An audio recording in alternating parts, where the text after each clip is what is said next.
Everybody, welcome back. So today we're going to work on mounting our split tanks. So we're going to get them on here, see what they look like, decide if we're going to go with this sort of configuration or what we're going to do.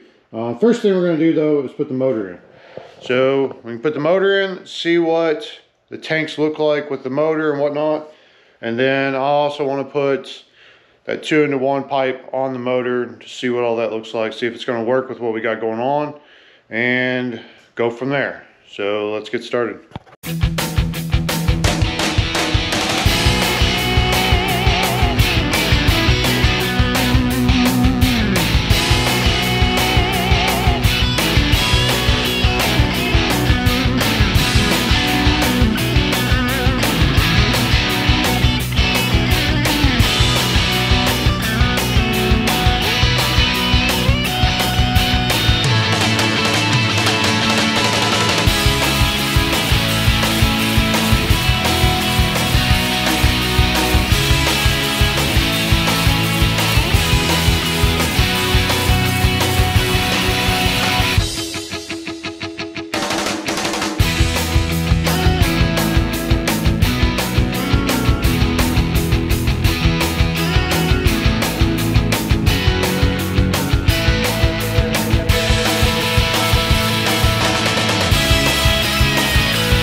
Okay, so got the motor bolted in, got it all in, got our old 2-to-1 that we had built for the other bike on. It still needs to be fitted because quite frankly I don't have the right hardware up here, and both of these ports have been fixed with helicoils, and this helicoil isn't all the way in, so it won't sit all the way tight anyway.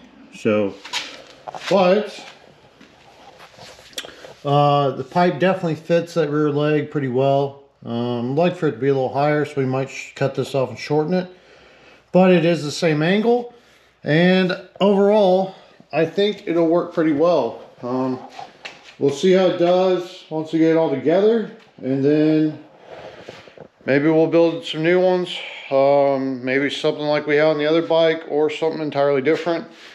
One good thing about the Star Hub with that drum brake is that one side is all open and we have a bunch of real estate. So a lot of guys run exhaust up through here, keep the bike super tight and whatnot, which we could do that, you know, bring pipes off and bring them in here and whatnot.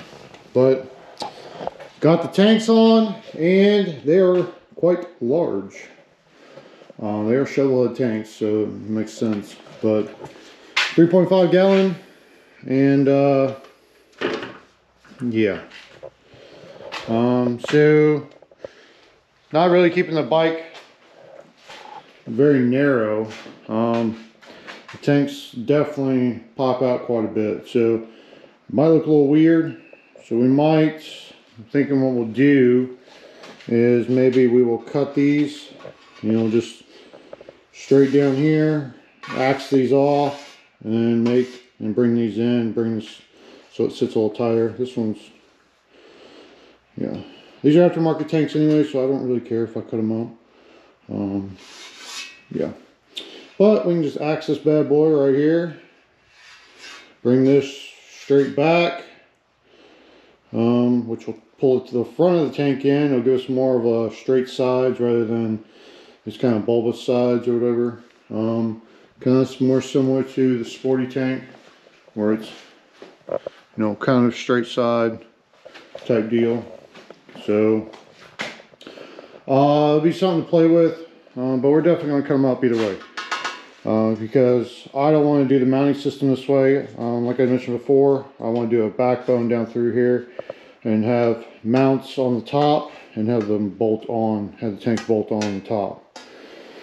So this whole thing, neck area, might be going away, and we'll shave it all down, make it look nice and pretty. So still more to come on that. A lot of it's going to have to do with what fender we run. If we run a super skinny rear fender, then we're going to need a lot narrower tanks, especially if we run that sporty one, which is a little too narrow for me, but at the same time it does fit the tire really well, a lot better than that yellow one does. So but we'll see. The other thing is I do want to run a seat, so we need some real estate here. So yeah, that's kind of where we're at right now.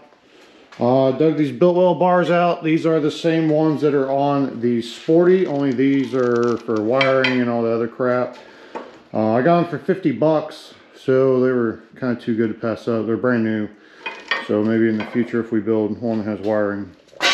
So kind of something like that is what we're going for. So I need to get some risers so we can see what it looks like. Or we may build our own bars and do some like T-bars or something. I don't have my tube bender anymore. I need to buy a new one, I guess. So I had sold it before because, quite frankly, it was a lot of money and we weren't using it. So, and then bikes happened. So, but we might build some T-bars, you know, tough guy type shit. Maybe make them come back. Maybe not do a full T-bar just because I don't want to be way forward on this bike. I would like for it to be comfy to be able to ride it some distance. So it's kind of one reason why we're going with the bigger tanks and whatnot. So we'll see this. These are going to have to figure out. I have some bushings. I need to get those in here. And then we might start building some bungs and maybe see if we can build our own bars. So yeah, you know, fun stuff.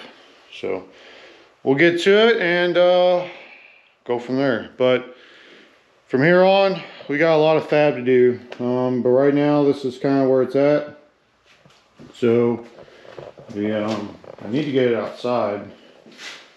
The other thing is I dug all this stuff out. This was stuff that came with the old shovel, the old shifter and brake pedal. I mean, this is for a juice drum, so we might run it, we might not. Probably not. We're probably gonna go with something like the other bike, just because I really like the minimalist brake pedals and clutch that we had put on the other one, the foot clutch. I really enjoyed that one. It was all stainless. It was super simple and it looked good. So it wasn't like super flashy or anything, but it looked really nice. So I think I still have the patterns around here somewhere. So if we do, I think we're gonna build something like that, but maybe bring it back further. Not necessarily use that front post, but bring it back to where, kind of where the original footboard mounts go on these bikes. Put it somewhere in here. That way it'll be a little easier to push the clutch pedal down. Because the one problem I did have on the other bike was the peg where it came out, with how much travel the brake or the foot clutch had. Depending on what shoes I wore, like if I wore my shit kicker boots that had a heel on it, I couldn't put the heel on the foot peg and push it down. I didn't have enough range. So I would have to like extend my foot all the way out like a ballerina, and it was not comfortable. So I think we're gonna pull the foot pegs back just a little bit, get them more under that crank of the motor, and go from there. You know, better chance that we can catch our pant leg in our belt drive. So yeah, why not? So this is kind of where we're at. So here on, I'm gonna figure out some bars, we'll figure out some tanks, a fender. Might make our own fender or try to, we'll see. But yeah, this is where we're at. So that'll do it for this video, guys. Take care and stay tuned.